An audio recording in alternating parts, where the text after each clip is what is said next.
असेल सर, मगाशी तुम्ही राज्य आणि केंद्राशी सहयोगाची पुढाकाराचा बोललात.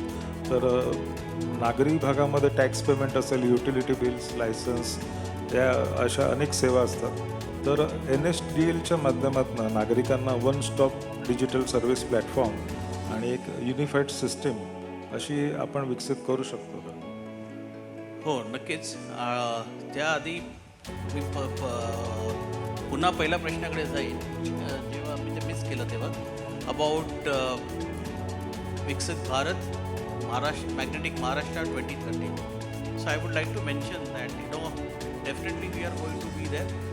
जे स्वप्न आहे $1 ट्रिलियन अँड त्यात मी तुमचं हे उत्तर जोडतो ते whether how Maharashtra will reach to $1 trillion as an economy. We are already at $670 billion odd dollars, right? And it is just 15-16% growth year on year, which will come there. I'm 100% sure because the kind of agreements, MOUs that have been signed in Davos for the last couple of years, 30 lakh crores. And it is not only signing of agreements or MOUs. Our Honorable Chief Minister is an exceptional taskmaster, perfect executionist, and he will ensure that these are all executed very, very well. In fact, 96% is the rate at which they all are executed. So there is no doubt whatsoever that Maharashtra will reach $1 trillion economy with the entire backing support of our Honorable Chief Minister by 2030. This is one. Second, deepening of financial markets or financial literacy. Sir, today we are in 2026, but if मी तुम्हाला जर एक आकडा सांगितला तर हे जरा है ना आश्चर्यचकित व्हाल तुम्ही. 175% स्टॉक मार्केट्स इंडियामध्ये आहेत.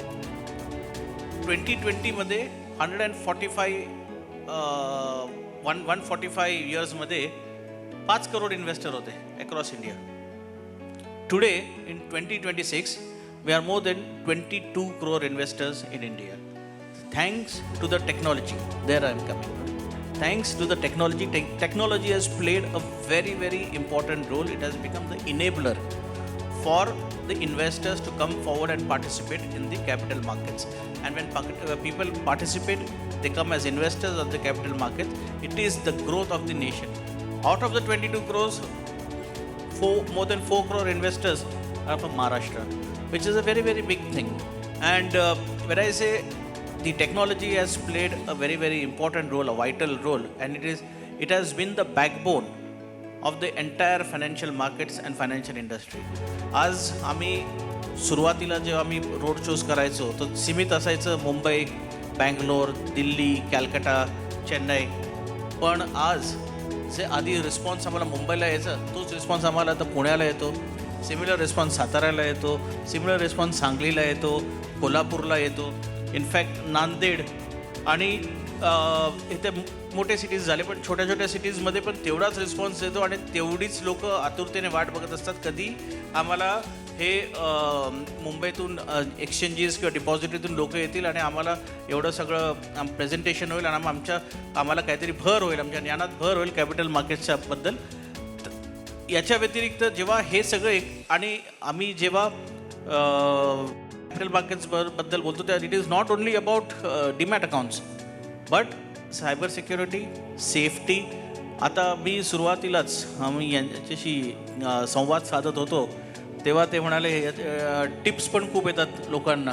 So that you have to avoid. आणि त्यासाठी आम्ही जागरूकता करतो. आम्ही स्पेशल व्हिडिओज बनवले. NSDLनी सेबीबरोबर हात मिळवून व्हिडिओज बनवले आहेत सामान्य माणसाच्या जागरूकतेसाठी की कसं या प्रलोभनापासून दूर राहावं, कसं टिप्सपासून दूर राहावं. आणि त्याचे व्हिडिओज ते पण व्हर्नॅक्युलर लँग्वेजेसमध्ये. तुम्हाला एक साधी गोष्ट सांगतो. आज आमच्या वेबसाईट जेव्हा आम्ही लॉन्च करतो तेव्हा नुसतं इंग्लिश किंवा रिजनल लँग्वेज नाही, पण 12 रिजनल लँग्वेजेसमध्ये आम्हाला ती लॉन्च करावी लागते. That creates education, that creates awareness. Also a layman from any part of India जाऊन वेबसाईटवर जेव्हा जाईल आणि आपली लँग्वेज तो शोधून काढेल आणि जेव्हा तो बघेल, वाचेल, त्याच्या ज्ञानात नक्कीच भरेल आणि त्याला आपलं ते सुद्धा त्याला आपलं वाटेल आणि त्याच्यात त्याचं योगदान पण पडेल आणि he will develop as an investor as well.